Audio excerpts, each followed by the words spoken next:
साहेब श्री અને સહકર્મીઓ અને પધારેલ સૌને મારા 26મી જાન્યુઆરી પ્રજાસત્તાક દિવસની હાર્દિક શુભેચ્છા। આજે આપણે 77મો પ્રજાસત્તાક દિવસ ઉજવી રહ્યા છીએ। 26મી જાન્યુઆરી 1950ના દિવસે ભારત પોતાનું સંવિધાન સ્વીકાર્યું અને તેમાં દરેક નાગરિકને અધિકાર, ફરજ અને સમાનતા અપાઈ। ભારત દેશ માત્ર સરહદોથી બનેલો દેશ નથી, તે આપણા વિચારો, આપણી મહેનત અને આપણી જવાબદારીઓથી બનેલો દેશ છે। આપણે બધા ભારતના જવાબદાર નાગરિકો છીએ। તેથી આપણે કંપની માટે જેમ ઈમાનદારીપૂર્વક સમય પાલન અને કર્તવ્ય અને ટીમવર્કથી કાર્ય કરી રહ્યા છીએ, એ જ કાર્યો દેશ માટે પણ કરવા જોઈએ। એ જ ગુણોથી આપણે દેશ માટે પણ કાર્યો કરવા જોઈએ, જેથી દેશ આગળ વધશે। ना पूछो जमाने से क्या हमारी कहानी है, ना पूछो जमाने से क्या हमारी कहानी है, हमारी पहचान यही है कि हम हिंदुस्तानी हैं, हम हिंदुस्तानी हैं। मैं उस देश का नागरिक हूँ यहाँ गंगा पवित्रता सिखाती है और तिरंगा फर्ज निभाना, और तिरंगा फर्ज निभाना। मंजिलें उन्हीं को मिलती हैं जिनके सपनों में जान होती है, मंजिलें उन्हीं को मिलती हैं जिनके सपनों में जान होती है। सिर्फ पंखों में कुछ नहीं होता, हौसलों में उड़ान होती है, हौसलों में उड़ान होती है।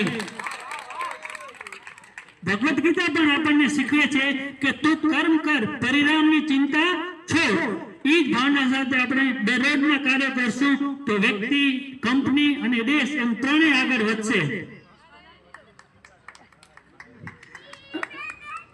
આપણે બધા જાણીએ છીએ કે આપણે બધા જવાબદાર નાગરિક છીએ, તો આપણે દેશના શહીદોએ જે જે સપનાઓ જોયા હતા એને સાકાર કરવા જોઈએ અને આપણા દેશની ઉન્નતિ થાય તેના માટે આપણે કાર્યો કરવા જોઈએ। देश सेवा ए मात्र बॉर्डर पर ज नहीं, देश सेवा ए मात्र बॉर्डर पर ज नहीं, ईमानदारी पूर्वक काम करूं ए पण मोटी देश सेवा छे। ईमानदारी पूर्वक काम करूं ए पण मोटी देश सेवा छे। आपणे माइनिंग ना बधा स्टार धरतीनी ઊંડાઈમાં રહીને સંસાધનોને બહાર લાવીએ છીએ, સાથે સાથે દેશની પ્રગતિનું પાયું પણ બનાવીએ છીએ। એટલે માઇનિંગ સ્ટાર માટે બે લાઈન કહીશ કે જે ધરતીની જમીનની અંદર લઈ તે જે સંસાધનો બહાર લાવે છે તે જ દેશની ઊંચાઈ બનાવે છે, તે જ દેશની ઊંચાઈ બનાવે છે। સ્વચ્છ ભારત એ માત્ર સરકારની યોજના નથી, સ્વચ્છ ભારત એ માત્ર સરકારની યોજના નથી, એ આપણી દરેકની જવાબદારી છે, એ આપણી દરેકની જવાબદારી છે। આપણે પર્યાવરણને બચાવવું જોઈએ, આપણે સ્વચ્છતા રાખવી જોઈએ, આપણી સાઇટો છે તેને પણ બેસ્ટ રાખવી જોઈએ, સ્વચ્છ રાખવી જોઈએ અને બેસ્ટ મેનેજમેન્ટ કરવું જોઈએ। તેથી પર્યાવરણ બચશે અને તેથી એ પણ મોટી દેશ સેવા છે। આપણે 2016 આપણે એમ્પ્લોય ઓફ ધ મંથ આપે છે, કોન્કર આપે છે, જે આપણે મહેનત કરે છે એને એનો શ્રેષ્ઠ એવોર્ડ આપે છે। એ બહુ સારું કહેવાય। અને હું બે લાઈન, જ્યારે કોઈ સરહદ પર એના પરિવારનો વ્યક્તિ શહીદ થાય છે ત્યારે એના પરિવાર પર શું વીતે છે એ બે લાઈન, ચાર લાઈન દ્વારા હું તમને કહીશ।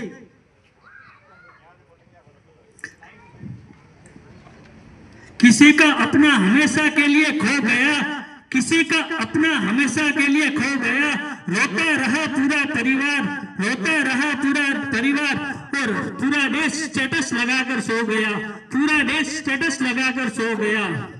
किसी की गोद उजड़ी, किसी की मांग उजड़ी, किसी की गोद उजड़ी, किसी की मांग उजड़ी, किसी के सर से बाप का साया, और हमने तो सुना सिर्फ एक नौजवान शहीद हो गया, और हमने तो सुना सिर्फ एक नौजवान शहीद हो गया।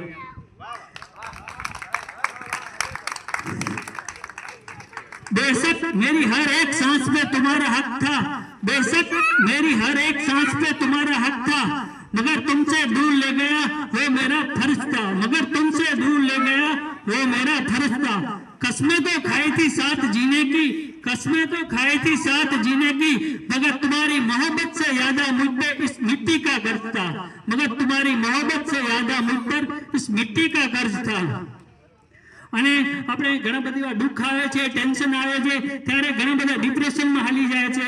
તો એ બધા માટે દવા છે એનો સમય, ધીરજ રાખશું તો આપણે અવશ્ય એ દુઃખમાંથી પણ પાર થશું અને આગળ વધશું. એટલે જ એના વિશે બે લાઈન કહીશ. जीवन में रात कितनी ही अंधेरी क्यों न हो, जीवन में रात कितनी ही अंधेरी क्यों न हो, लेकिन वो रात ही है, लेकिन वो रात ही है. सुबह होना तय होता है, सुबह होना तय होता है. आओ झुककर सलाम करें उनको जिस जो नौजवान इस मुकाम आता है.